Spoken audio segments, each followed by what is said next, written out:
I kind of stole my own thunder in the beginning of our time together, Daniel. And it was really from a mentor of mine from mid 90s. He said to me, make sure you're always running towards something and not away from something. And that just changes the whole dynamic of how a decision is going to be made.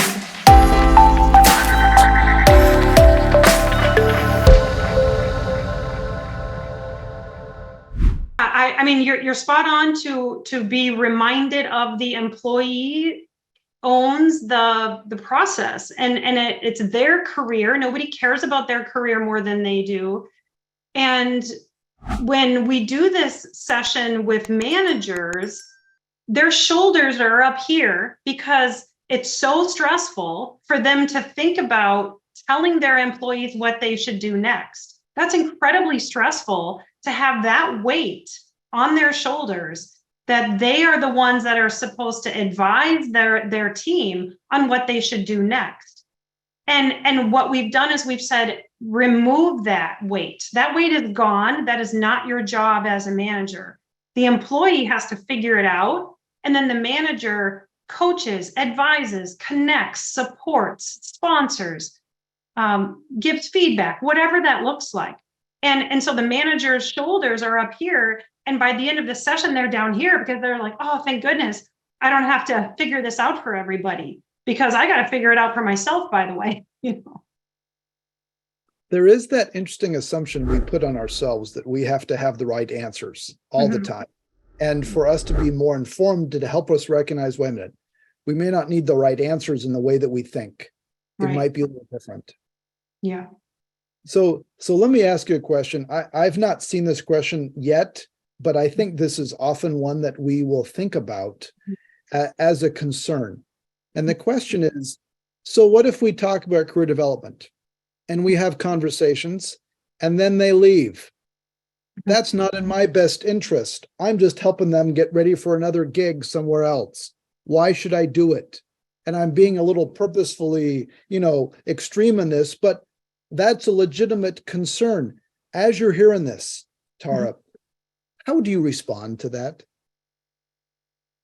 Well, I think there's a saying that says, what if you don't invest and they stay, or whatever, So, I mean, it kind of goes both ways. But when I was a full-time, head of career development for an executive MBA program, I had a sponsor of someone in that program ask me, why would you provide career coaching to my executive when I'm paying for them to attend this MBA program? I mean, they were fully sponsored by the company. And my response was, I'm not coaching them to leave. I'm preparing them and coaching them to stay. And ultimately, that leader was promoted to a vice president, actually a global role. And he hadn't updated his resume for 15 years. He hadn't, interviewed competitively for 15 years. And so by investing in his career development, it allowed him to take on a senior level role at that company, whereas otherwise, he may not have had the confidence to go for it. He may not have been, had the presence to show up like an external executive candidate would. So for me, the risk reward, it's a no-brainer. The reward definitely outweighs any risk. But people think LinkedIn is a job search site. I'm on LinkedIn every day, and I'm definitely not searching for a job.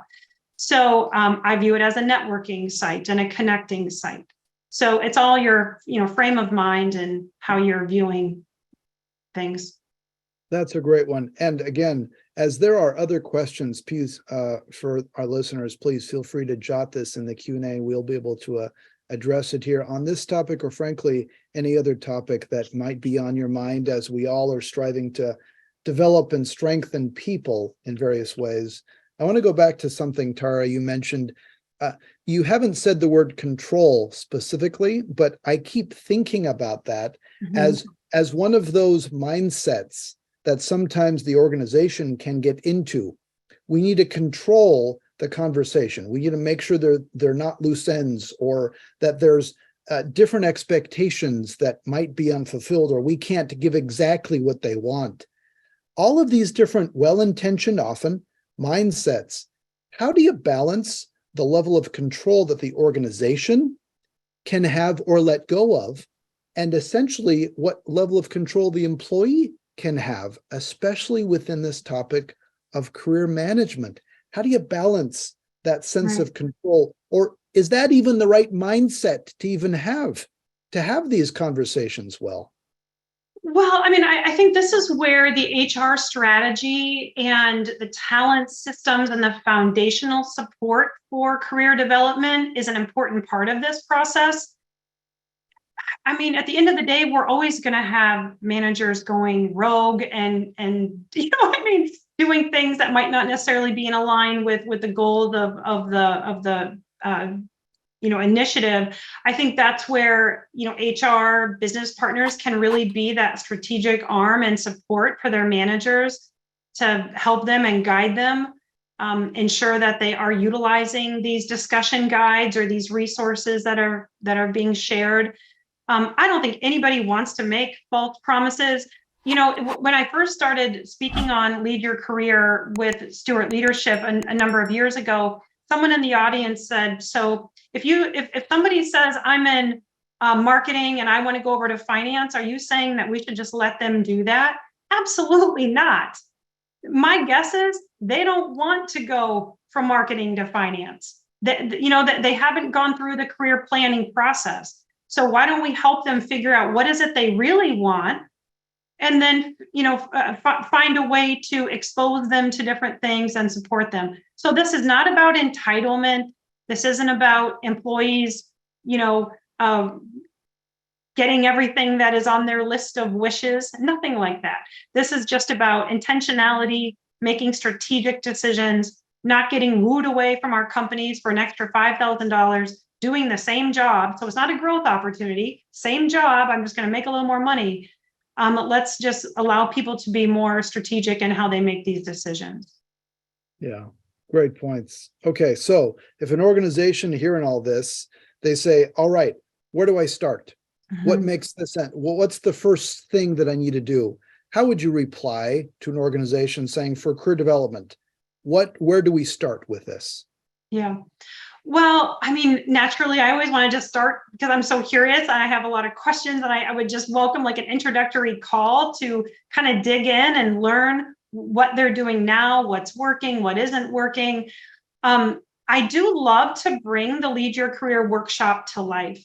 So whether that's piloting that for a group of emerging leaders that are hungry for this type of content, or maybe a group of HR professionals that want to upskill in the areas of career coaching. So I think just trying on this framework to see how it might fit with your company is a really easy way to get started. And it just opens up the conversation to explore what may work, what might not work, what's the right timing for a company, that sort of thing. Yeah.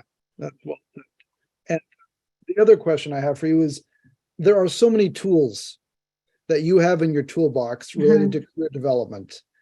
Right. What's the one tool that you're like, yes, please, I emphasize this as much as possible? What's the one tool that folks should use to best help develop their career, at least to start it out with? Okay, well, Daniel, you're kind of setting me up here because I want to mention the Lead Your Career workbook, only because I'll share with you my passion around this. Not everybody can afford a career coach. Not every company offers career development or career advice or guidance or things like that.